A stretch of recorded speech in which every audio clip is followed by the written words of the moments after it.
Hello friends, welcome to my YouTube channel P.K Assamese blog.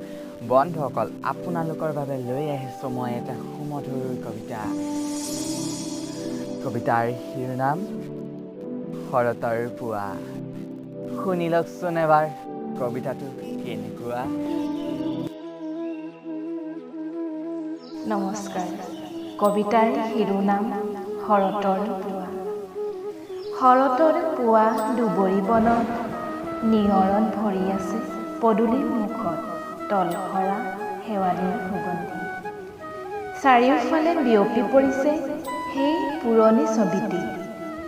এই শৰতৰ পুৱাতে তোমালৈ মোৰ মনত পৰিছে। এনে এটা দিনতে ৰাতিপুৱা তুমি মোৰ লগত শেৱালি ফুল বুটলিছিলা।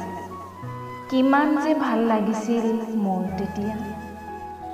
তেনেতে এদিন হঠাৎ তুমি গুচি গলা আনৰ ঘৰৰ বোৱাৰী হ'বলৈ আমাক এৰি থৈ। তোমাৰ কথাকে ভাবি এই ৰাতিপুৱা নিয়ৰত শেৱালি গছৰ তলত বহি ভগৱানলৈ সেৱা জনাই মই প্ৰাৰ্থনা কৰিছোঁ, কুশলে ৰাখে যেন মোৰ মৰমৰ বাইদেউজনী। কবিতাটো শুনি কেনে পালে? যদি কবিতাটো শুনি ভাল পালে তেনেহ'লে লাইকটো কৰিব। লগতে যদি চেনেলটো ছাবস্ক্ৰাইব কৰা নাই চেনেলটো ছাবস্ক্ৰাইব কৰিব। এনেকুৱা কবিতা শুনিবলৈ আৰু পাব। তো চেনেলটো ছাবস্ক্ৰাইব কৰক, লগতে থকা বেল আইকনটো প্ৰেছ কৰি মোৰ প্ৰতিটো ভিডিঅ' চাই থাকক। আজিলৈ বাই বাই।